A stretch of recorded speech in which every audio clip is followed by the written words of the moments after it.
Sziasztok, én Máté vagyok, és most a Citizennel fogunk játszani. Kezdjük el a játékot. Kösz. Nekem van ehhez a játékhoz egy technikám, hogy lehet gyorsan kitalálni, úgy körülbelül még egyszer lehet próbálkozni, és már kitaláltam. Piros, piros, piros, nincs benne. Fehér, nincs benne. Kék van benne, egy. Rózsaszín, egy van benne. Narancssárga, egy. Citromsárga, semmi. És zöldből van egy. Akkor kék, rózsa, narancs, zöld. Egyet eltaláltunk, akkor kék, zöld, rózsa, narancs. Mind a négy. Na, ez nagyon nem jó. Narancs, kék, zöld, rózsa. Ájjaj. Az hogy lehet? Az igen. Ez aztán a full game. Na jó, én most itt nem fogok találni. Zöld, kék, narancs, rózsaszín. De örülök neki. Kék, zöld, narancs, rózsaszín, és itt na, próbáljuk meg még egyszer.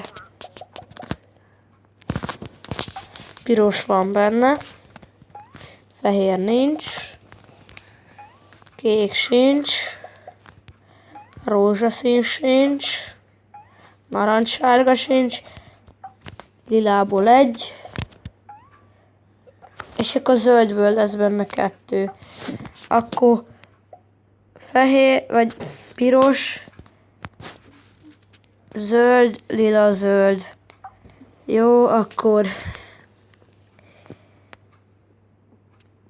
piros, zöld, zöld, lila. Piros, zöld, zöld, lila. Nem. Akkor piros, lila, zöld, zöld. Lila, piros, zöld, zöld. Na, még egy menet, de ez már az utcsó lesz. Piros, piros. Piros az van benne. Fehér nincs.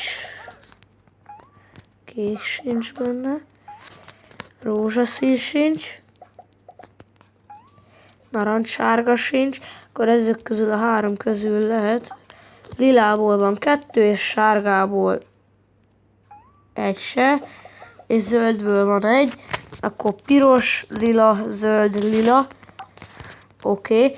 Akkor piros, lila, lila, zöld. Eltaláltam, 36 másodperc. Köszönöm, hogy megnéztétek a videót. Ha tetszett, dobj egy lájkot. Én Máté voltam. Sziasztok!